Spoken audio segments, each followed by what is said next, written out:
Welcome to the Whole Career Podcast with Advent Health. I'm Brandon Strawn, and I'm joined by my co-host, Sky Kellogg. Each episode features conversations with various healthcare professionals who will share their personal career journeys, insights, and perspectives on various healthcare careers. From nursing to technology to leadership, we'll cover a wide range of topics to help you stay informed and inspired. Whether you're just starting out in your healthcare career, looking to pivot, or a seasoned professional looking to take the next step, this podcast is for you. We hope to empower you with the knowledge and the tools needed to make a positive impact in your field. At Advent Health, we believe that we are greater as a whole, and we invite you to join us on this journey as we explore the world of healthcare careers together. Awesome. Today we have Jennifer Eddings with us to discuss her incredible journey at Advent Health. We're honored to have you with us, Jennifer. How are you doing today? I'm doing so good. Thank you for asking. And it's an honor for me to be here today. Awesome. Would you mind just introducing yourself and giving us an overview of your role? Sure. So my name is Jennifer Eddings. I am the Nurse Development Manager at Advent Health Tampa. Awesome. Okay. And you said nurse development? Yes. So what I do essentially is my role is to be a mentor and professional role model for all of our nurse residents. And that means any of our nurses coming in straight from nursing school, starting their career here, and then all the way up to 1 year. I travel with them and I help just be kind of a support for them, an extra person in their corner that they can help talk through situations, navigate through difficult things. Maybe they're just having a hard day because let's be honest, nursing is tough. And I'm a safe place they can come to vent about it, cry about it, run it by me just to see if I probably understand. A lot of times that's all you need is a listening ear that actually gets what you're saying. That's really what I'm here to do. I also work a lot with our nursing schools, and I do a lot of, we could say, recruitment and retention would be where I think my position falls now. So I go to nursing schools, and then also the nursing students that are on our campus for their practicums or their clinical hours, make sure to connect with them as well. It's awesome. Thanks for breaking that down. You're Yeah, welcome. thank you, Jen. And thank you so much for being willing to join us today. We're really excited to learn more about your career and that role that you just described to the audience later on. Just so our listening audience is aware, we will have more podcasts in the future with Jennifer Eddings to learn more about her career. But today we really want to start from the beginning. So, Jen, what originally got you interested in joining the healthcare field? One of the questions that all nurses are asked probably within their first 2 or 3 weeks of nursing, of being a resident, and probably even in nursing school, you always hear people say, "What's your why?" They want to know why you came into nursing, what prompted that, or what inspired you.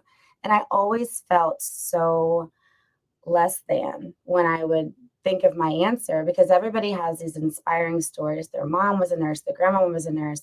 One of our residents herself shared that she had herself had a cardiac arrest. And so after being taken care of by an Advent Health hospital, it inspired her to want to go to nursing school and come back and work at the same place that saved her.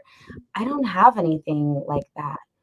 What had me go into the medical field was when I graduated high school, instead of going into college, I decided to just work and go into the workforce. And I worked a lot of waitressing jobs and just food service jobs. And I got pregnant. I wasn't married and I got pregnant at a young age. And so I found myself living with my parents, and I had my son, Dylan. And I knew that I needed to have a better career to support him because I was still a single mom. I needed to have a better career that could support him, and I wanted one that he'd be proud of. So I was honestly sitting at home one day watching TV with Dylan, and a commercial came on for one of the local, I guess, technical schools. It was for Concord in Memphis, Tennessee. And I dialed the number, and that's what started it. Wow. No, that's amazing. So those TV ads actually work. It did. It won you over. It absolutely did. It did. Wow. I was like, why are they out? I'm sitting on a couch. That's what I'm doing. And I'm looking at my son, and I'm like, he deserves better than this. He didn't make this decision to come into this world to a girl that didn't have a solid partner or any way to support him. And he deserved better. And I deserve better.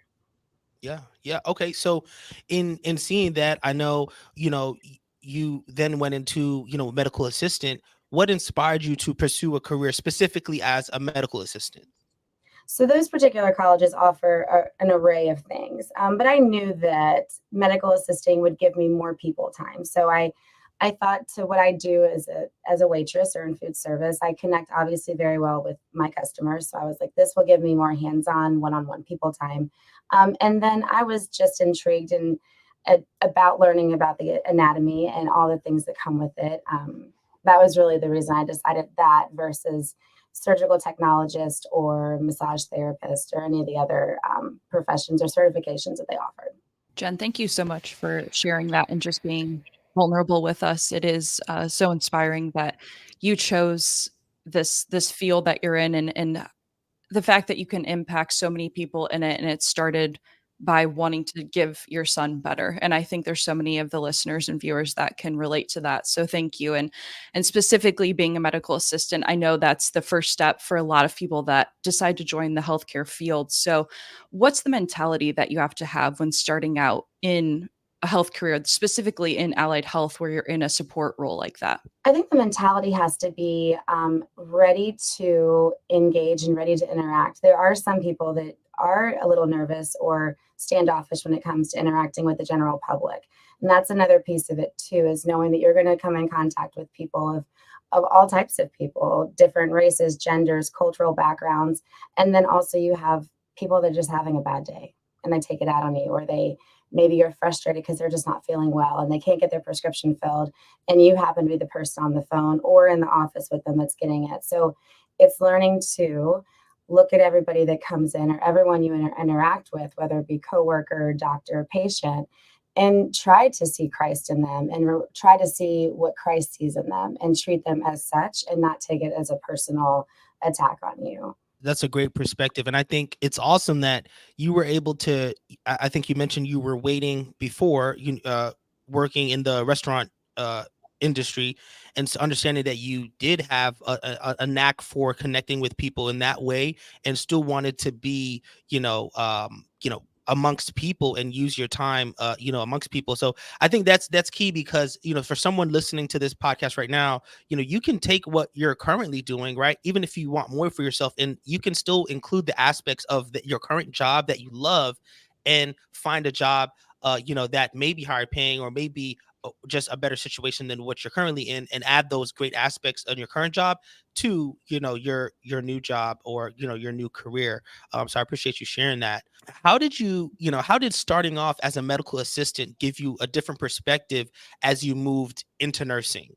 Starting as a medical assistant, you have that education behind you. It was, I want to say, if I remember correctly, it was a 9-month certification course for medical assisting, but you learned the very basics, like medical root words and certain medications and what certain acronyms stand for. So going into the nursing field, I feel like it gave me almost a leg up because I was able to understand things that maybe someone going straight into nursing without ever having any career or dealings with an allied medical field or allied health field, I was just able to understand the things a little bit quicker and didn't maybe need as much guidance because I had my foundation laid already as a medical assistant.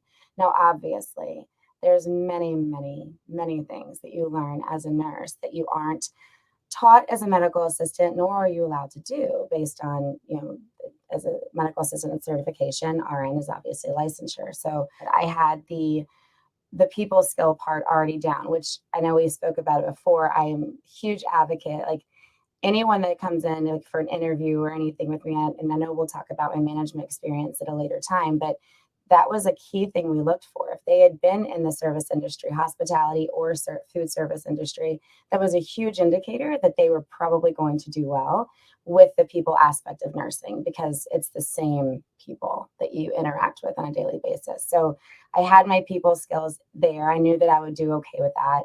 I wasn't nervous talking to people, strangers, or I wasn't nervous talking to physicians when that's a big one. I'll tell you, working a lot with our nursing students and residents, they are intimidated to speak to our physicians.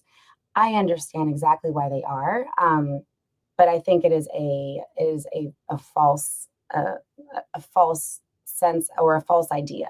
Our physicians generally are incredibly welcoming and easy to talk to, but there's still that little thing in your head that was like, oh, I'm really scared. So a lot of those fears I had already went through and felt and conquered in my previous medical assisting jobs. So I was able to focus more on the patient care and the actual skills that I was learning. Thank you, Jen. And as you know, those that are in the field that are thinking about pursuing a career in medical assisting or even nursing, what is the thing that kept you personally motivated, especially during those 11 years of being a medical assistant? That's a role that can see higher turnover, can feel maybe lesser than out in the industry. So, what kept you motivated, and what's that encouragement that you have for those in that field right now? What kept me motivated to stay in the medical assisting world would absolutely be the patients that I did encounter and the difference I could feel that I was making in their lives. So during my time as medical assistant, I was in a GI office the entire time. I worked in Tennessee while I lived there. And of course, I worked here at a local clinic when I moved to Florida. But at the time when I started, hepatitis C, for instance, was treated with a very long, a 48-week course of a very difficult medication or a combination of two medications would make the patients feel incredibly sick. A lot of horrible side effects, but at the end of the day, you were saving your liver. So it was kind of, you had to weigh the good with the bad. And there were days where those patients would call me and they would ask only for me because I was the one that could lift them up, encourage them. I would know what to say or be able to give them ideas. I would maybe the patient's wife would call me and say, listen, can you call Bob? He's not doing great today, but he's not going to talk to me because he doesn't want to worry me. But he would talk to Jennifer, the medical assistant, because he didn't have that sense of responsibility to protect me. So those relationships, to be honest with you, is everything that kept me motivated to stay in medical assisting and then want to pursue a higher degree. Thank you for sharing that. And so, what are some of the skills that you gained as an MA? Like, if you were to talk to a current MA right now, what are some of the skills that you think they should be honing in on as they maybe prepare to decide to break into nursing? Like, what are some things that you think, would make them? Of course, you're never absolutely 1000% ready, but what are some of those skills that you think they should be like honing in on right now? Aside from the people aspect and working on communication and being able to work alongside people of different generations and backgrounds, I think practicing or just honing in on your medication, knowing what your medications are, knowing what they're for, trying to learn what the side effects are or what the dosing is. Some medications are weight-based, others are not, and those are important things to know as well. I think injection technique or phlebotomy are good things to hone in on as well. When you become a nurse, you no longer typically have a lab that you can send your patients to get the blood drawn. Chances are you're drawing it yourself. So being able to be comfortable with sticking your patients, being comfortable having to give injections, and then being also able to teach back what you've already learned as far as how to give injections. That would be the main one for patients that are about to go home as a newly diagnosed diabetic who are going to have to give themselves insulin injections. So learning those education pieces as well, figuring out how did this patient learn best from me, or what did I say that finally clicked it for them to make them understand this is the best way to do it. And then just remembering all of that and being able to carry it forward and be that's I think that's pretty much it. And Jen, obviously, we've really honed in on your first steps into the healthcare field and being a medical assistant. But I'm sure there's a lot of people that are kind of waiting for that light bulb moment, right, to know when that change should come in their career, or if they're being called towards something more. So, can you talk a little bit about what that moment was for you, and that moment that you decided to pursue a career in nursing, and how that kind of changed your trajectory in life? I can say that I had felt little pulls towards going to do it. I would see at that time we were still doing paper charting. So I would see notes from previous people compared to the notes that I would take. And I seemed to have an interest in what was causing the disease, not just he's here for this, move on to the vitals. I did feel that I took a special interest in who is this person? What is he here for? Why did that happen? What has he done to try to fix it? And what can I do to help make it better? And I would notice little things like that. And then of course certain people would maybe say things, but there was a doctor that I worked with named Dr. Daniel Griffin. And hang on, I have his picture. He pulled me in his office one day and he was like, Jennifer, and by this time I had had more children. And he is like, I don't know if you're done with this yet, meaning having children. He said, but I'm telling you, as soon as you're able to, you need to go back to school because you have a gift that is going to be able to reach a lot more people if you're in a hospital setting versus a clinic setting. And he was absolutely a mentor for me the entire time. This is his picture. It's not that big. So he, I showed my nail. He would do all the things with me. I've been wearing costumes, guys, for years. This is just what I like to do, and it's funny. And then I shared a birthday. Mine is April 5th. His was April 6th. And sadly, he passed away a few months ago. But that is why. Thank you. Thank you, Jen, for sharing that. And what an inspiration it is to hear you speak on that. And I hope that others, if they don't have a mentor, are inspired to find one and to take that step out and to have someone speak life into them like that, because look at what that did for you. And thank you for sharing that. Yeah, and I think for someone hearing this, like, what was the amount of time that it took from when he told you that and you took action, right? I just want to know, like, because it's not always, okay, the next day I went and signed up. What was that like for you when he told you that and you made the decision in your mind, but then how long did it take you to take action and actually start school? And what was that process like? So I was pregnant with my third child when he said that. And I couldn't remember exactly the months I was, but it was about 2 months ish after that. Then I delivered Hunter, my third child. Once I was done my maternity leave, then I came back, and that's when I started looking into the colleges. I did a local community college, and I would just started off with regular, like my prerequisite classes. So I would say within 6 months is when I took action. It would take me a while to finish, and that was due to life and choices that I made and decisions that I had to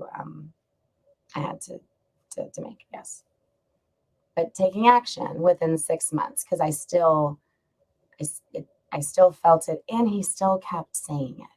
So it wasn't like this was a one conversation. This was every time he had a chance to remind me of what he saw in me. Well, shout out to Dr. Daniel for being persistent, right? And trying to make sure that he continued to push you. Can you just talk about what that transition was like from MA to nursing? And as you do that, reminding us of like how you grew within the ranks. Of course, later on we'll have, as you'll be a continued podcast guest, our honorary, guess, right? But I just want you to remind them, like, yes, you're a nurse educator right now, but what was that transition from MA to nursing, which I'm assuming you didn't go from medical assistant to nurse educator or nurse development, right? Like you went into probably a entry level type of RN position or staff RN position. So could Absolutely. you tell us a little bit about that? Yeah, absolutely. So again, medical assisting in Tennessee, life happens. I filed for a divorce, and by this point, I had 4 children on my own, and I knew I needed to make a change for us and to get a better life for all of us. So I just picked up my things and I moved to Florida without really any family here at all. Just had an opportunity given to me, so I took it. And then I was able to get back into the prerequisites, was able to get into nursing school. I graduated from Pasco Hernando State College in 2017 and came straight to Advent Health. So I started here at Advent Health Tampa as a nurse resident in 2017. I did go straight into the ICU, which is not common now, especially here at this hospital, because we have such a robust internship program now. There's not really space for the residents as well. So I did start out in ICU, worked nights for 2 years. And then I went into we called it at that time a CV coordinator role. It's probably very similar to maybe like a house supervisor, but more for the clinical side. Did a lot of work with our ER doctor, our cardiovascular team for patients that came in with active STEMIs. Was still on nights, went to days. And I think when I went to day shift is when, because at nights, your people encountering is very limited. There's only like, a skeleton crew here. But day shift is when you have all of your administrative personnel and a lot of your other physicians that are here rounding. So when I went to day shift in that same role, things just kind of took a turn for me. I just was able to make more friends and I talked to more people and I expressed that this is what I want to do and these are the things that I think I'm good at. And I went from that to in March of 2021, I applied for, interviewed for, and was given the promotion up to ICU nurse manager, the same ICU that I started in back in 2017. And then how I got to nurse development manager is it's a kind of a long story, but I'll spare you the details. I was actually, I will say this part. So I was nurse manager during the second round of COVID for our hospital. And I don't know if you weren't in the hospital, you may never have realized there was 2 rounds, but there was. So I got a phone call one day and they said, Jennifer, you're going to need to open up your 16-bed COVID ICU and you got to do it by tomorrow. And so I'm dialing all these numbers, calling all of my friends that work in facilities and engineering. I'm like, guys, we got to get this unit ready. It hadn't been really utilized in several months. And the first person to come to the unit to help me, his name was Eric. He was our painter, young gentleman, and he's in there painting away. And within a week, Eric was intubated, sedated, paralyzed, and prone, fighting for his life from COVID in one of the very same rooms that he painted. Now, Eric's story was a little bit different. So he was here for a very, very long time. And over the course of that second round of COVID, we had our beds full every single day. And out of that 2-3 month, I couldn't even really tell you exactly the longevity of the time frame now, but out of that entire time, Eric is the only one that walked away from our unit and survived. So that is incredibly difficult for anyone to handle. So not only, you have nurses and doctors and nurse techs and dietary and physical therapists and occupational therapists, and we are all in this industry to help people. And no matter what we did every single day, it didn't matter. It wasn't helping. And that is very difficult for someone to go home and sit with because you feel like you failed. We all know that nobody failed as a person or as a doctor or as a nurse, but you take it personal when you are in this position. And the amount of times that I would have to go call for extra body bags. And I know that sounds morbid and I'm sorry, but it's just the reality. Staying and working double shifts, making sure the team was okay. So not only were our patients dying, but my team, my nurses, my doctors, my techs, my pucks, my everybody, they were suffering and they were sad. And so kind of like a light switch for me at that moment is when my passion went from providing excellent patient care, which of course is still an absolute number one priority. But I knew that there was a lack of somebody or something providing exceptional people care for our team, because our team is coming in every day and we're pouring out everything that we have. And there's nothing coming back. And that just I didn't think that was going to end well. So I started pulling out the costumes again. All I know to do to make people to help people is to make them laugh or, just provide something. I don't know. I did whatever I could. So more of the things. And then I had the opportunity to meet Sky and Robert at a nursing conference in May of 22, I think. May of 22 for NTI. It was one of the first conferences that Advent Health participated in after the pandemic was over. So we kind of showed up in force to show that Advent Health felt like we were safe to go back out into the public and to commingle with people. And I was on a meeting with them and they were telling me the rules and they were like, your uniform is going to be a pair of khakis and a polo. I was like, no, it's not. I was like, I'm not wearing that. And I didn't say it on the meeting though, because I'm still no one knows who I am. And but I emailed Sky almost immediately and I was like, hear me out. Here's some pictures. This is what I do for employee engagement. Because by this time it was hospital wide. Like we have I call it like a culture committee. It's called the Healthy Work Environment here at the Tampa campus, whose total goal is to bring joy and laughter and make people feel appreciated and just try to elevate the just the atmosphere and bring a good culture to the group. So by this time we were doing hospital-wide things. So I sent Sky pictures, showed her ridiculous things, the tutu, the flamingo. I dressed like a carrot one time. Like, it's a whole thing. And I was like, this is what I do. But if you don't want me to, I'll wear your khakis. That's fine. And she was like, oh, I don't know what to do about this. I got to talk to Robert. I'll call you back.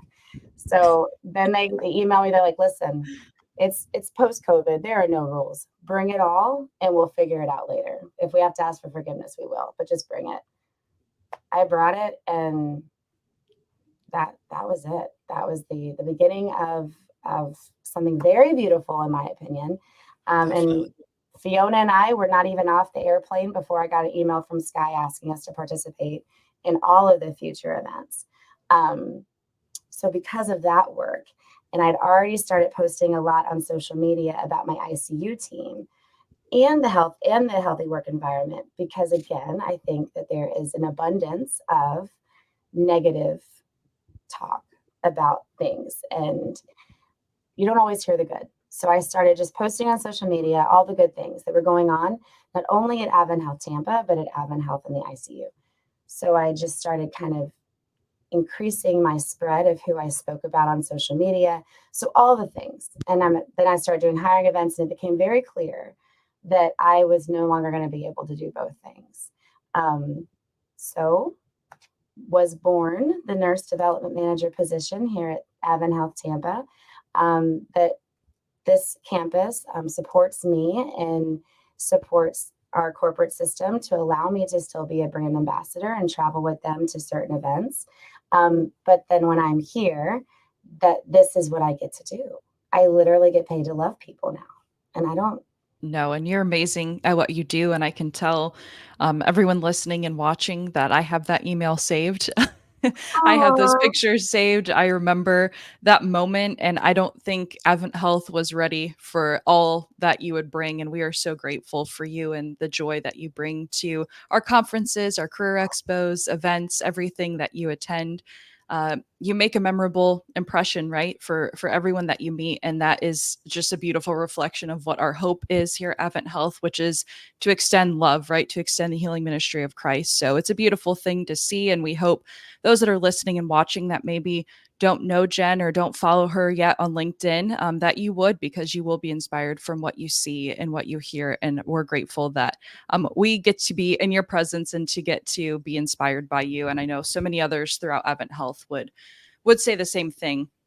And Jen, you're welcome. And speaking of inspiration, obviously you work with a lot of nursing students right now. And I just want to know what your piece of advice would be for a nursing student, specifically someone like you, right, who is in nursing school going through a career change, maybe even what some would consider a little bit later in life than what you would start nursing school, right? What's that piece of advice you have for someone that is making that change right now? Well, one, thank you for asking that question in such a way that you didn't have to outwardly say, Jennifer, you were kind of old when you went into nursing school. So I appreciate you. I appreciate you. No, no, no, no. It is clear that nursing was absolutely my second career. So my advice for all nursing students, just keep going. That's it. Just keep going. If you have to take it 1 minute at a time, 1 hour at a time, 1 day at a time, however you need to break it up to make it seem more bearable, keep going. I know it's dark. I know it seems like a storm at times. There's so much going around. There's so many things that are going through your life, and all these responsibilities and clinicals and lecture and test and care plans that you're never going to probably use, but that's okay. You still have to do them. It's a storm, and there is always a rainbow that comes after a storm. And I promise that the rainbow's over here. I'm living proof of it, and just keep going and you'll get to it. That's for all nursing students. Now, speaking to my friends who are perhaps doing a change of career, it's not too late. You're not going to be the oldest one in your class. And even if you are, who cares? You are doing something that people all around you only wish that they had the courage and strength to do. So everybody keep going. But for the ones that are changing careers, it is possible. It's not too late. You still have time to make a difference. And especially, I know, Sky, we've talked to you about this before, anyone coming into the nursing profession now, especially our people that are doing a different change of career. They're coming into it after they saw what COVID did to nursing. Nobody wanted to do that to nursing, but it was necessary. And they saw what happened to us. And they know that it could literally happen again tomorrow. And they still answered that call Yeah, in that's their huge. heart to come into this profession. And that is so incredibly brave. And I am so incredibly thankful to all of them for coming in. And I just hope that they're as proud of themselves as I am. That's huge. That's huge. Thank you for that encouraging word. And we have a ton of second career nurses who are, have they have these thoughts that, maybe it's too late. So we appreciate you just encouraging those nurses or future nurses, right? Is what we Right. should say. So, we've been having fun, but now we would like to have a little bit more fun and, kind of go into a rapid fire question. Oh, Um, great. all right. So are you ready? We are ready. Okay. And I just want to emphasize the word rapid, right? So yes, they're questions, but just remember, I'm only gonna give you maybe 3 seconds to answer each question. So I'll start with the first one. What was your very first job? Schlatzky's Deli. Do you want me to spell it? Because I can. O- SCHLOTZSKYS. I love Okay. it. Wow. Write that down, Brandon. Yeah, write it down. Write it down. Schlatzky's Deli. My very first job. Okay. Okay. Scott, do you want to take the next one? We can just Yeah. trade back and forth. Coffee or tea? Coffee. Favorite book or movie? Favorite movie is Shawshank Redemption by far. Followed up closely by Fried Green Tomatoes, but we're gonna go with Morgan on that one. Morning person or night owl? Both. I'm an all day person. I really am. But I am an annoying morning person, is what I've been told. Oh, So okay. Yes, I know those. I know those. yeah, Like you're excited, beyond excited, and it kind of trickles yeah, to everyone, and they're just like yeah. looking at you like, Jen, It's too it's early. 8 a.m. It's That's 8 right. a.m. That's right. That's Now, right. let me pause really quickly. Are you throughout your nursing career, have you, gone between working nights and days and different types of shifts? So for the first 2 years, I did night shift bedside, and then I did an additional, I'd say probably 9 months as CV coordinator at night, and then I went to, and I left a little part out. I did do a second nursing job in between COVID. I felt pulled to be as present as possible, and I will not mention where else I was working, but I was working kind of all over the city, and that was night shift as well. But then when I went to day shift, it's been day shift ever since. Okay, okay. What is your favorite way to unwind after a long day at work? Probably, honestly, mindless scrolling on Facebook, looking at memes that I think are funny. Um, that's probably the best. Sometimes I'll do Sudoku, but it's mostly just scrolling. Jen, what is your favorite hobby outside of work? I love the water. So I love being anywhere around the water. So boating, beaching, swimming, long hot baths, whatever. Water is what I just love being in water. Dogs or cats? Neither. I know. You have to edit it. I know. Sky, I'm going to say dogs for you. Here's the thing. I Oh, love thank other you. people's animals. I love other people's animals. But I've got so much on my plate, and I've got 4 kids who will tell me to my face that they're going to take care of the animal, and they're liars. All of them are liars, and they don't. And then this girl gets stuck doing it, and it's just a lie. True, true. Yeah, But if I had to understandable. pick which one of my favorite friends' animals, it's definitely dogs. What's the best career advice you've ever received? It was to go back to school. It was from Dr. Griffin to go back to school, absolutely. Shout out Dr. Griffin. That's awesome. That was like, I feel like that was like your pivot moment. Like even if it didn't happen like right away, like that was like your pivot moment. And it's nice because I think we all need that moment, but I think sometimes at least you were able to identify that moment like in the moment, if that makes sense. I'm kind of I like tongue was, time but I'll myself. tell you, So I've pulled back onto that time and pulled more from it over the years. Just like when I mhm, tell people when I go to the conferences, like, what do you do there? I'm like, honestly, not a lot. I was like, people call me a personality now, but like I'm just there as a personality.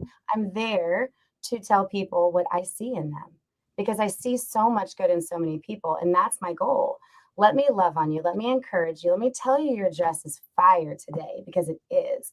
Let me tell you that your hair is on point. Or let me tell you that the way you just spoke to me about where you want to go in life and what you want to do and the way you were able to articulate, I'm pretty sure you might be leadership one day.